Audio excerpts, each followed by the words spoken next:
بسم الله الرحمن الرحيم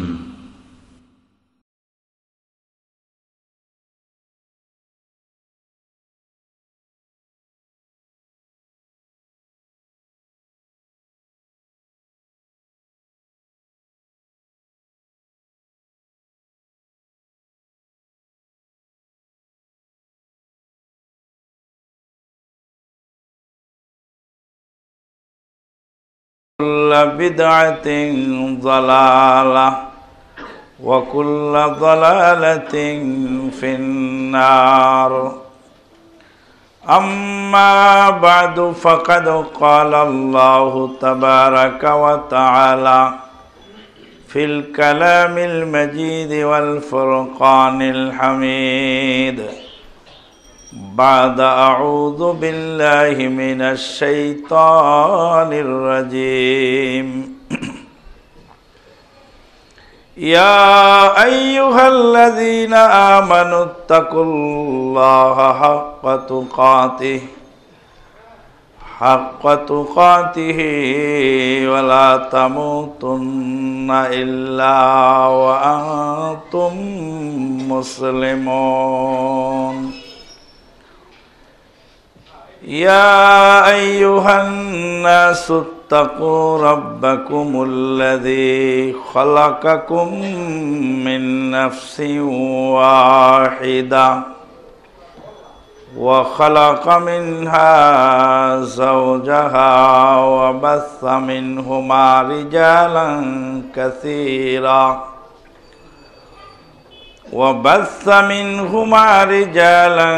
كثيرا ونساء واتقوا الله الذي تساءلون به والأرحام إن الله كان عليكم رقيبا.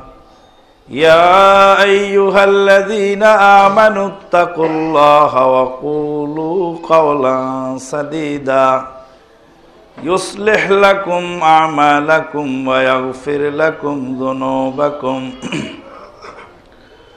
ومن يطع الله ورسوله فقد فاز فوزا عظيما.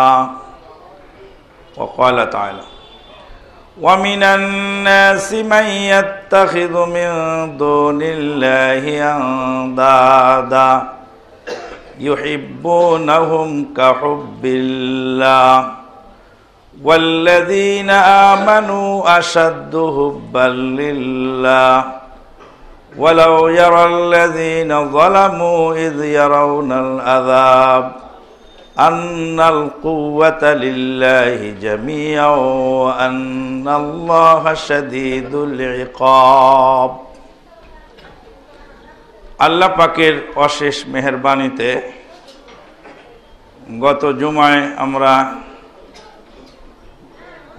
অহংকার, তাকাব্বুর, ইস্তেকবার এইগুলির বিষয়ের ভয়াবহতার উপরে আলোকপাত করেছিলাম এবং এ বিষয়ে আনুষঙ্গিক কিছু জানার সুযোগ হয়েছে। আজকের আলোচ্য বিষয় মোহাব্বত বা ভালোবাসা। ভালোবাসা আল্লাহ পাকের দেওয়া এক অলৌকিক শক্তি, যেই শক্তির বলে পৃথিবী টিকে আছে। ভালোবাসার শক্তির বলে পৃথিবী টিকে আছে। ভালোবাসা যখন শেষ হয়ে যাবে পৃথিবী তখন ধ্বংস হবে। একটা হলো বৈজ্ঞানিক ব্যাখ্যা আর একটা হলো কোরআন হাদিসগত ব্যাখ্যা।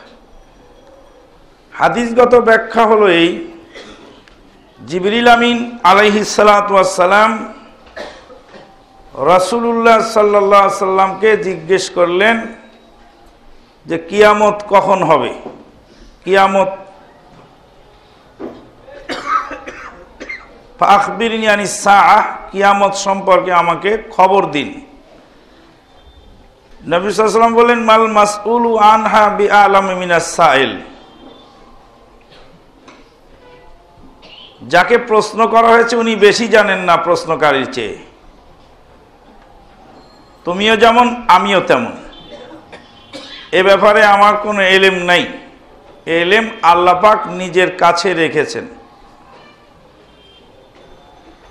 তবে যাদের কাছে এলমে লাদুন্নি আছে, ভণ্ড সুফি, তাদের কাছে থাকতেও পারে, কারণ আল্লাহর নবীর কাছে যে এলেম নাই ওটা ওনাদের কাছে আছে।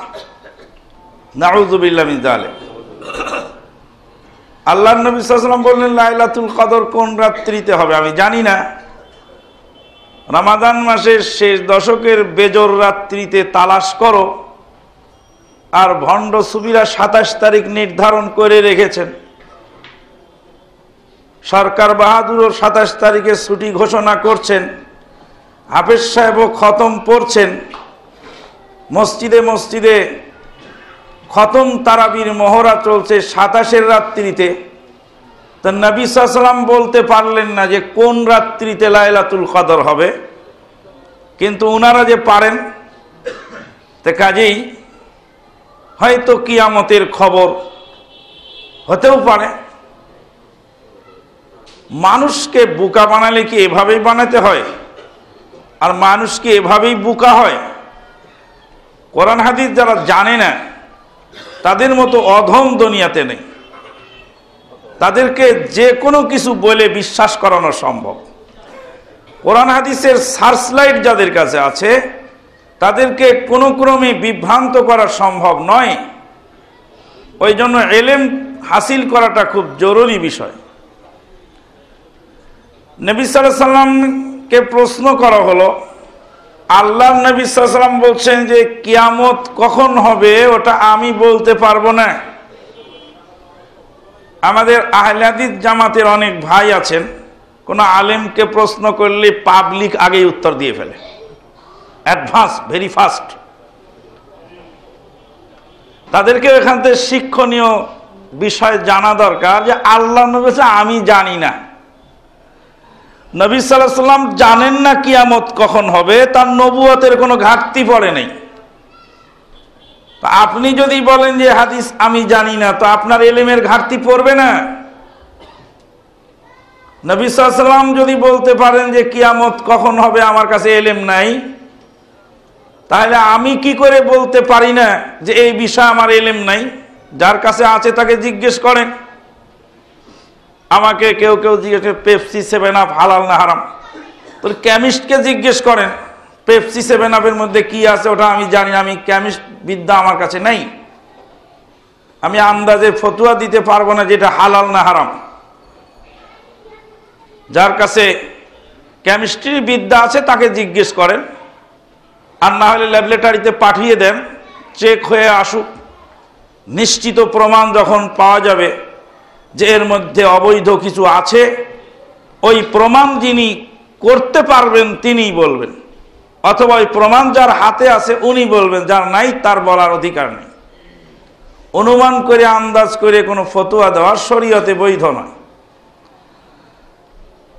নবী সাল্লাল্লাহু আলাইহি সাল্লামকে পাল্টা প্রশ্ন করা হলো যে কিয়ামত কখন হবে তা তো বুঝতে পারা গেল না, তো কিয়ামতের আলামত কিছু বলুন। ফাখবারনি আন আমারাতিহা, একটু সামনের দিকে চেপে চেপে বসুন, অপর ভাইকে জায়গা সুযোগ করে দিন। বলেছিলাম অনেক দিন আগে, আর কটা দিন সবুর করো, রসুন বুনেছি। রসুন আল্লাহর রহমতে গজিয়ে গেছে। মাদারটেক আহলে হাদিস জামে মসজিদের জায়গা গত পরশু দিন বুধবার রেজিস্ট্রি করা হয়েছে, আলহামদুলিল্লাহ। খুবই শুভ সংবাদ। 6 লক্ষ টাকা এখনো বাকি আছে কর্জে হাসানার টাকা। আমাদের একজন দিনী বোন, তার নাম মিসেস শাহানা রাহেমাহুল্লাহ, আল্লাহ তাকে মাফ করে দিন, তার কবরের আযাব মাফ করে দিন। আল্লাহ তাকে জান্নাত দান করুন। তিনি মাটিতে শুয়ে আছেন কবরে, তারই সুযোগ্য কন্যা আমাদের মসজিদের মহিলা মুসল্লি, তিনি তার আম্মার রুহের মাগফিরাতের জন্য ফাতেমা বেগম, উনি 2 ভরি স্বর্ণের একটা হাতের বালা অলরেডি নিয়ে এসেছেন আজকের জুমায়। আলহামদুলিল্লাহ, আল্লাহু আকবার। ওনার খুব ইচ্ছা যে আমার আম্মার নামে রুহের মাগফিরাতের জন্য এই দানটা মাদারটেক মসজিদের জায়গা কিনার টাকার ভিতরে যেন ঢোকে। আমার সাথে পরামর্শ করেছিলেন, আমি বললাম যে আপনি ডাইরেক্ট বালাটাই নিয়ে আসেন, বিক্রি করে টাকা আনবেন না। কারণ নবী সাল্লাল্লাহু আলাইহি ওয়াসাল্লামের জামানায় নবী সাল্লাল্লাহু আলাইহি ওয়াসাল্লাম যখন জিহাদ ফান্ডে টাকা কালেকশন করতেন, বেলাল রাদিয়াল্লাহু তাআলাকে বলতেন, বেলাল তুমি গামছা বিছিয়ে দাও, রুমাল বিছিয়ে দাও। বেলাল রাদিয়াল্লাহু তাআলা রুমাল নিয়ে মহিলাদের কাছে যেতেন। আল্লাহর নবী সাল্লাল্লাহু আলাইহি ওয়াসাল্লাম বলতেন, মহিলারা তোমরা বেশি বেশি দান করো। ওদিন ওই হাদিসটা ব্যাখ্যা করেছিলাম, মনে থাকবে হয়তোবা। রাসূলুল্লাহ সাল্লাল্লাহু আলাইহি ওয়াসাল্লাম বললেন, তোমাদের কমতি আছে, কমতি পূরণের জন্য দান বেশি বেশি করো। এক সাইডে কমতি থাকলে আর এক সাইডে বাড়তি করতে হয়, তাহলে ঘাটতিটা অনেক ক্ষেত্রে পূরণ হয়ে যায়। একটা সাইডে পারি না, যেই সাইডে পারি ওই সাইডে বাড়ায় দেন। দাড়ি রাখতে পারছি না, নানান সমস্যা। দাড়ি রাখতে পারেন না আপনি, অপারগতা। চাকরি আছে, কারো চাকরির কারণে, কারো আরো কত সমস্যা, কারো স্বরাষ্ট্র মন্ত্রণালয়ের প্রবলেম। ওটা আমি পারি না, মানে পারা হচ্ছে না আর কি। পারলে পারা যায়, কিন্তু পারা হচ্ছে না। তাহলে দান একটু বাড়ায় দেন। একটা পারেন না, আর যেটা পারেন ওটা করেন বেশি করে। ওটা কোথা থেকে আমরা পেলাম? ওই হাদিস থেকে, ইয়া মা'শারান নিসায়ে তাসাদ্দাকনা ফাইন্নী উরিতুকুন্না কাসরাতা আহলিন নার। হে মহিলাকুল, তোমরা বেশি বেশি সাদকা করো, দান করো, কারণ তোমাদেরকে বেশি বেশি জাহান্নামে দেখলাম। তোমাদের অপারগতা আছে অন্য লাইনে, তো কাজেই দান দিয়ে ওটাকে কভার করে দাও। বলছিলাম, মহিলারা তখন কান থেকে কানের অলংকার, হাত থেকে হাতের অলংকার, নাক থেকে নাকের ফুল খুলে খুলে ওই রুমালের মধ্যে ফেলে দিত, ওই চাদরের মধ্যে ফেলে দিত। এই সুন্নত এখনো আমাদের এখানে জারি আছে, আলহামদুলিল্লাহ। আল্লাহর মেহেরবানিতে অচিরেই একটা সুরাহা হবে। আপনারা সহযোগিতা করবেন এবং আন্তরিক দোয়া করবেন। বলছিলাম, জিবরিল আমিন আলাইহিস সালামকে জিবরিল আলাইহিস সালাম বললেন, হে আল্লাহর নবী, তাহলে আমাকে কিয়ামতের কিছু আলামত বলুন। নবী সাল্লাল্লাহু আলাইহি ওয়াসাল্লাম বললেন, আনতালিদাল আমাতু রাব্বাতাহা।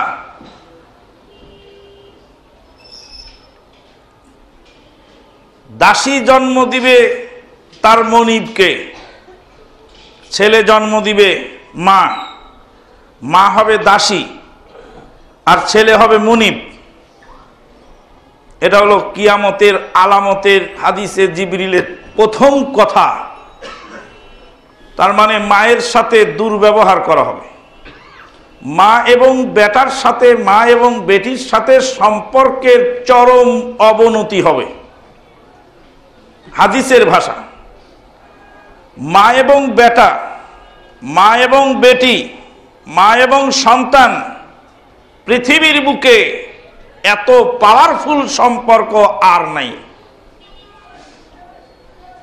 হুমা জান্নাতুকা ওয়া নারুকা, সেটা তোমার জান্নাত, সেটা তোমার জাহান্নাম। গেছিলাম 4 তারিখে পাবনায়, বাপের কবরের পাশ দিয়ে মোটর সাইকেল নিয়ে চলে গেলাম। বাপের কবরের পারে দাঁড়ানোর সুযোগ আমার হয়নি। আমি একজন নাফরমান সন্তান, বাপের হক আমি আদায় করতে পারি না। দুনিয়া আমাকে গারদ করে খেয়েছে, দুনিয়া আমাকে পাগল বানিয়ে ফেলেছে।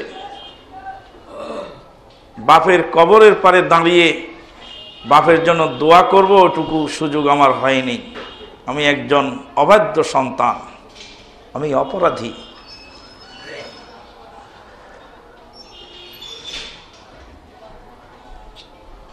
মায়ের কাছে বসে একটু সময় দিব, এই সময়টুকু আমার জোটে না। আমি একজন অপরাধী, আমি বুঝতে পারতেছি আমি অপরাধী। আল্লাহ যেন এই অপরাধ থেকে আল্লাহ আমাদেরকে হেফাজত করেন। পৃথিবীর বুকে সবচেয়ে মজবুত সম্পর্ক হলো মা আর সন্তান। মা এবং সন্তানের চেয়ে আপন সম্পর্ক নাই। এই সম্পর্কের মধ্যে ভাটা পড়বে, সম্পর্ক নষ্ট হয়ে দাসীতে পরিণত হবে মা, আর মনিবে পরিণত হবে বেটা। তখন বুঝবে কিয়ামত এসে গেছে। মহব্বত কমে যাবে যখন, কিয়ামত তখন আসবে। এটা হলো হাদিসের ব্যাখ্যা।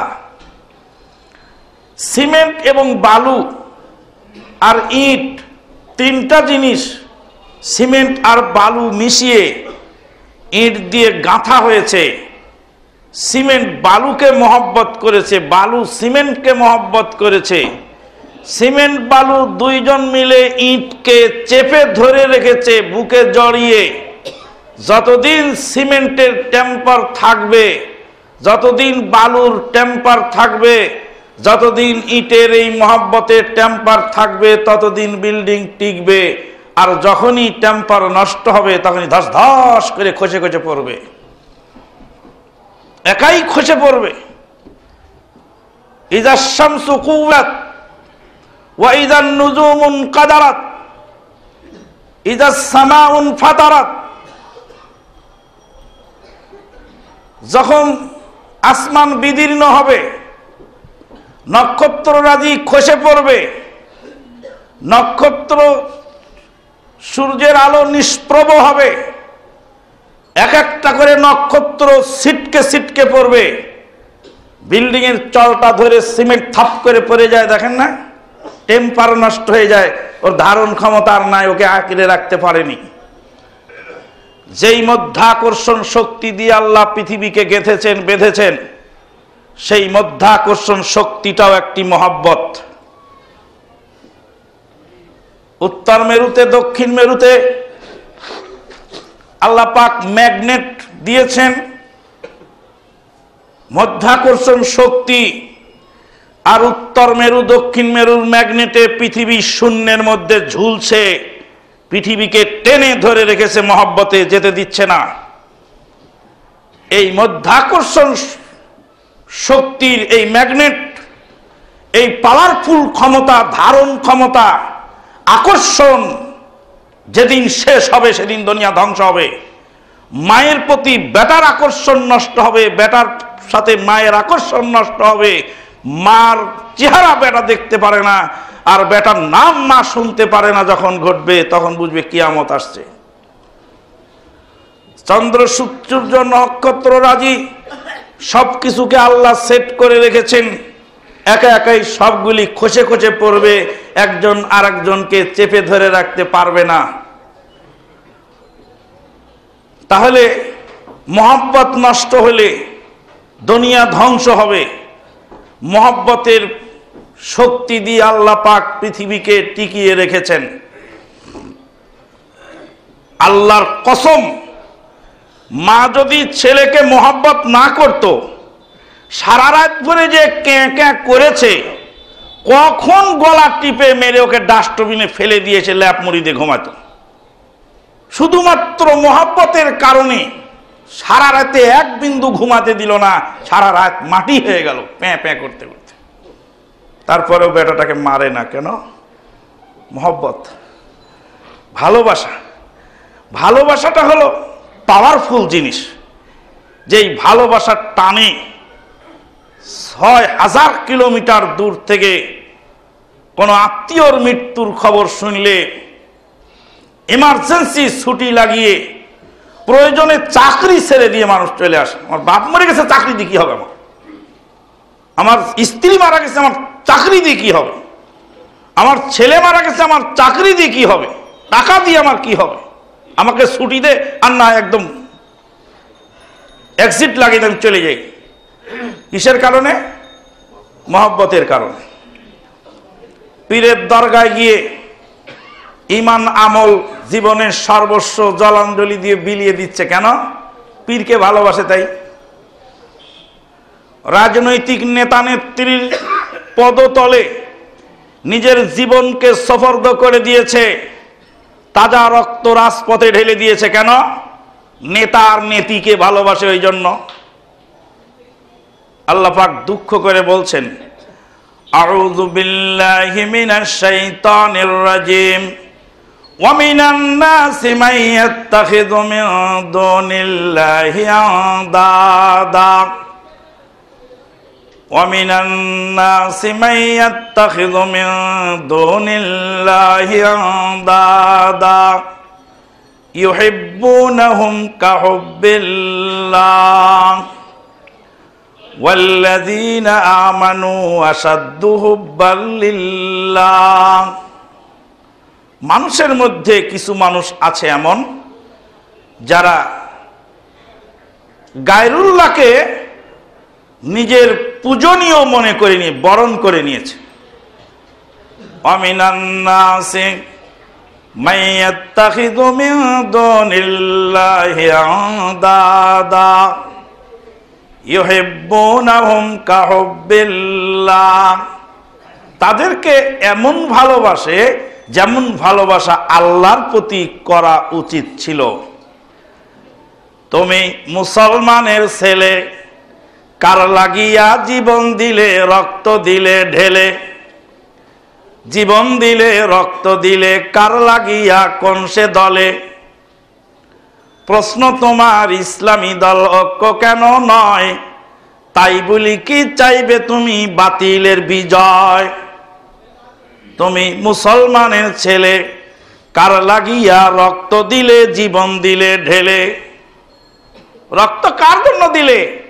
রক্তের মালিককে, আর দিলে কাকে? মরে দেখো অবস্থাটা কি হয়, কবরে যেয়ে দেখো কেমন লাগে। কুল ইন্না সালাতি ওয়া নুসুকি ওয়া মাহিয়ায়া ওয়া মামাতি লিল্লাহি রাব্বিল আলামিন। হে নবী, আপনি বলে দিন, ইন্না সালাতি, নিশ্চয় আমার সালাত, ওয়া নুসুকি, আমার কুরবানি, ওয়া মাহিয়ায়া, আমার জীবন, ওয়া মামাতি, আমার মরণ, লিল্লাহি রাব্বিল আলামিন, একমাত্র আল্লাহর জন্য, যিনি হলেন কুল কায়নাতের প্রভু, প্রতিপালক, স্রষ্টা। তাহলে আমার আপনার করণীয় আল্লাহকে ভালোবাসা, আল্লাহকে মোহাব্বত করা। আল্লাহকে গালি দিলে কষ্ট লাগে না, নবীকে গালি দিলে কষ্ট লাগে না, ইসলামকে গালি দিলে কষ্ট লাগে না, নেতা নেত্রীকে গালি দেওয়া তো দূরের কথা, একটু সামান্য সমালোচনা করলেই গায়ে আগুন ধরে যায়।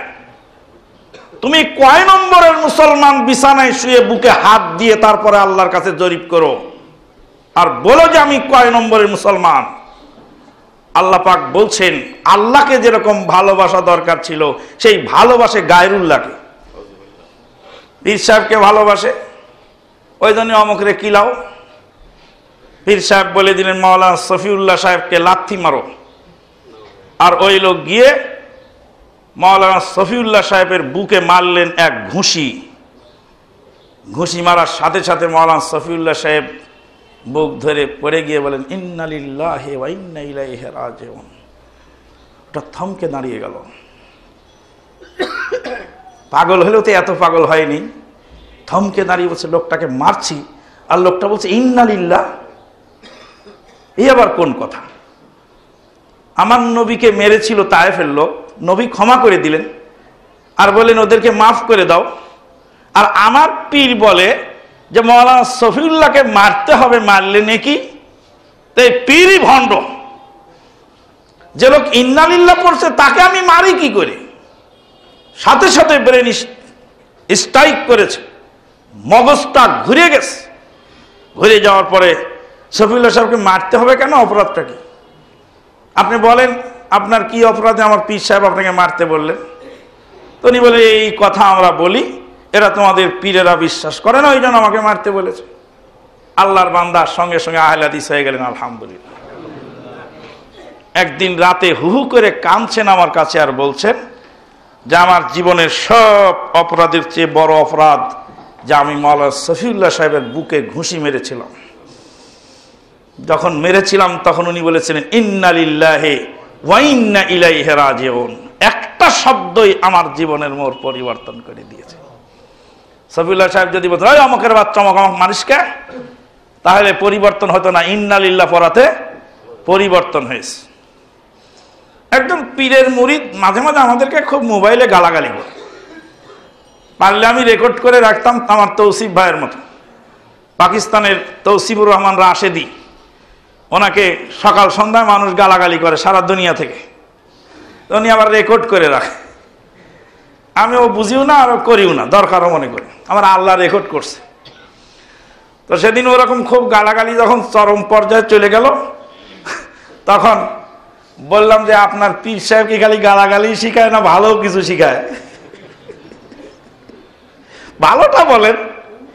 পীর সাহেবরা কি সব কথাই খারাপ শিখায় নাকি? দু একটা সেরেক বেদা তো থাকে, আবার দুটা ভালো কথাও তো শিখায়, শিখায় না? নামাজ পড়ো, বিবিকে পর্দায় রাখো, দান সদকা করো, আল্লাহকে ভয় করো, কবরে আযাবের কথা স্মরণ করো, হাসরের ময়দানে বিপদ হবে, এগুলি বলে না?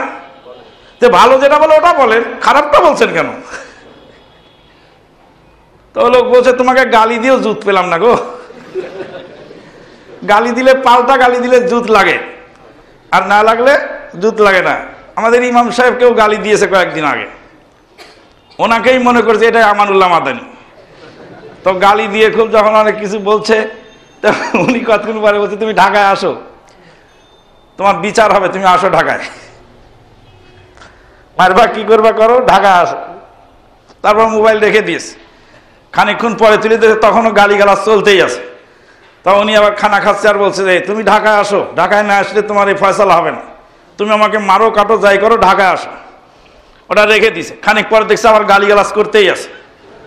সুবহানাল্লাহ। কেন গালি দেয়? গালি দেয় কেন? কিন্তু আলেম বিদ্বেষী নয়, সেও কিন্তু আলেমকে ভালোবাসে, সেও কিন্তু নবীকে ভালোবেসে আপনাকে গালি দিচ্ছে। কারণ সে জানে যে এই লোক নবীর দুশমন, নবীকে সম্মান করে না, দাঁড়ায় না, দাঁড়িয়ে সম্মান করাটাকে বেদাত বলে, নবীর দুশমন, এই মনে করে গালি দেয়। আমরা যে নবীর পক্ষের লোক এই কথাটা যদি তাকে বুঝাতে আমরা সক্ষম হই, যেই পাওয়ারে গালি দিচ্ছে সেই পাওয়ারে মহব্বত করবে, এবং হচ্ছেও তাই। যারা পরিবর্তন হচ্ছেন তাদের ভিতরে যে আন্তরিকতা দেখা যাচ্ছে, এই পুরাতন যারা ভাই বর্ণ আহলে হাদিস তাদের ভিতরে ওই আন্তরিকতা অনেকটা নাই বললে চলে। পুরাটা নাই বলবো না, অনেকটা নাই বললে চলে। তো বলছিলাম পীরতন্ত্র চলছে কিসের কারণে? ওই মহব্বতের কারণে। রাজনৈতিক নেতা নেত্রীর অসৌজন্যমূলক কথা এবং অসৌজন্যমূলক আচরণ এবং অসঙ্গত প্রস্তাবকে অকপটে মেনে নিচ্ছে কেন? মহব্বতের কারণে। মানুষ দুনিয়ার মহব্বতে, পয়সার মহব্বতে ছেলেকে জলাঞ্জলি দিচ্ছে কেন? মহব্বত করে এই জন্য। আল্লাহ পাক বলছেন কাল্লা ইযা দুক্কাতিল আরদু দাক্কা দাক্কা ওয়া জাআ রাব্বুকা ওয়াল মালাকু সাফফা সাফফা ওয়া যিয়া ইয়াওমাইযিন বিজাহান্নাম বাল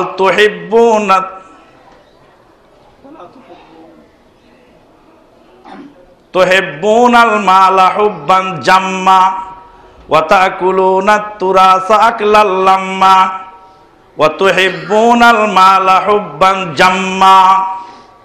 ওয়ারিসের মাল তোমরা খেয়ে ফেলো আর তোমরা মালকে মোহাব্বত করো, ওয়াইন্নাহু আলা যালিকা লাশাহিদ ওয়াইন্নাহু লিহুব্বিল খায়রি লাশাদীদ।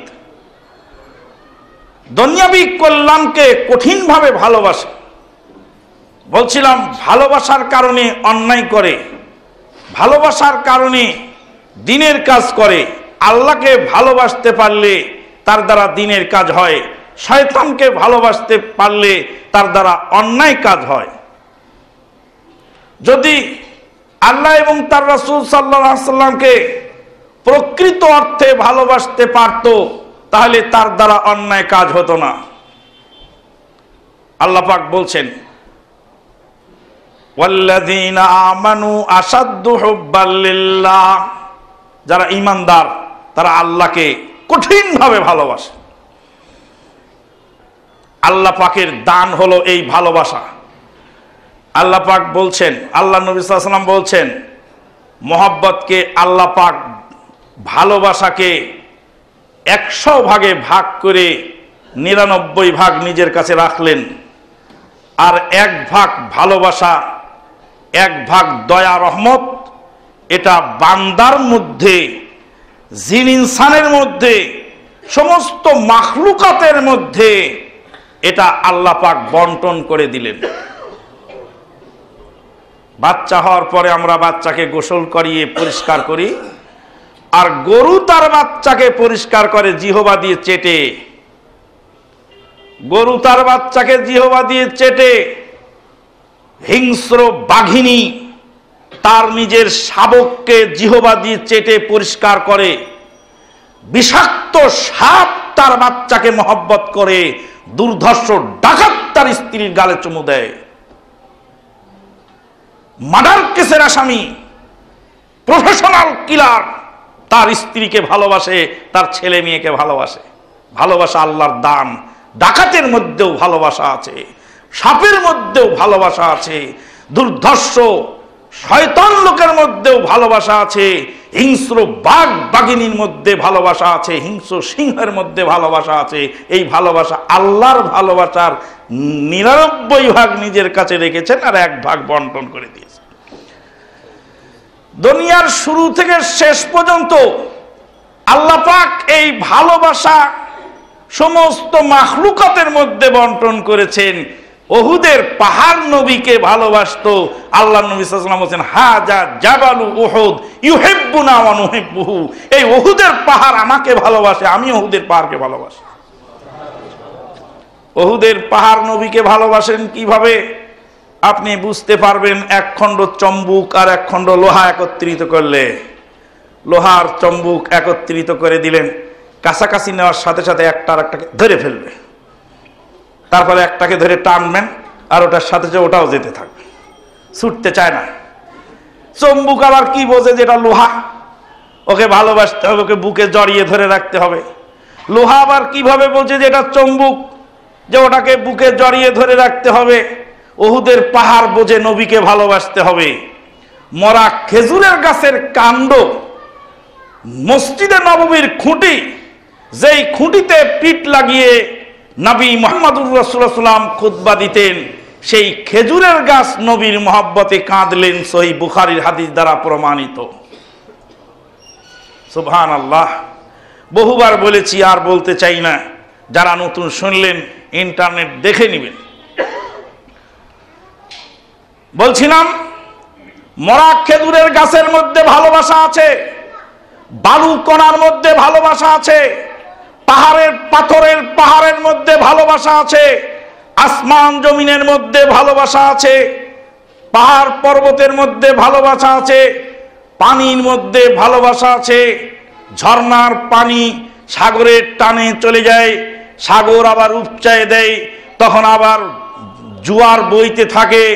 পানির মধ্যে আকর্ষণ বিকর্ষণ আছে, চাঁদের মধ্যে আকর্ষণ বিকর্ষণ আছে, সূর্যের মধ্যে আকর্ষণ বিকর্ষণ আছে, মা বেটার মধ্যে আকর্ষণ বিকর্ষণ আছে। আকর্ষণ শক্তি যখন দুর্বল হবে তখন কিয়ামত হয়ে যাবে। ভালোবাসা না থাকলে পৃথিবী ধ্বংস হবে। ভালোবাসাটা নিয়ন্ত্রণ করাটা হলো জরুরি। আল্লাহ রাব্বুল আলামিন 1 ভাগ ভালোবাসা তামাম পৃথিবীর কুল কায়নাতের মাখলুকাতের মধ্যে বন্টন করলেন, তার সেই ভালোবাসার এক অংশ পেল নট আর নটি, নটি বয় অ্যান্ড নটি গার্ল। ওরা দুইজন একে অপরকে ভালোবাসে। ভালোবাসাটা অবৈধ। ভালোবাসাটা যখন অবৈধ হয় তখন সেটা হয় ইশক। ইশক শব্দের অর্থ বাংলা হলো প্রেম। ভালোবাসার মধ্যে যখনই যৌন সম্পর্ক আসে তখন ওটাকে বলা হয় ইশক। ভালোবাসার মধ্যে যৌন সম্পর্ক আসলে ওটাকে বলা হয় ইশক। ইশক মানে যৌনতার ভালোবাসা, স্বার্থের ভালোবাসা। ইশক শব্দ নটনটির ক্ষেত্রে প্রযোজ্য, আল্লাহ এবং তার রসুলের ক্ষেত্রে হারাম নাজায়েজ। হাদিসের ভাষায়, কোরআনের ভাষায় কোন জায়গায় ইশক শব্দটা আপনি খুঁজে পাবেন না। ইশক পাবেন ওই সুফিবাদের কেতাবের মধ্যে। শায়খুল ইসলাম ইমাম ইবনে তাইমিয়া রাহিমাহুল্লাহ বলছেন, ইসলাম ছিল স্বচ্ছ। এই স্বচ্ছ ইসলামের মধ্যে যখন সুফিবাদের কুত্তায় মুখ দিল তখন ইসলামটা ধ্বংস হলো। সুফিবাদের কুত্তায় মুখ দিল, শায়খুল ইসলাম ইবনে তাইমিয়ার বক্তব্য, আমার নয়। সুফিদের সাথে আর এই প্রাণীর সাথে একটু মিলও আছে।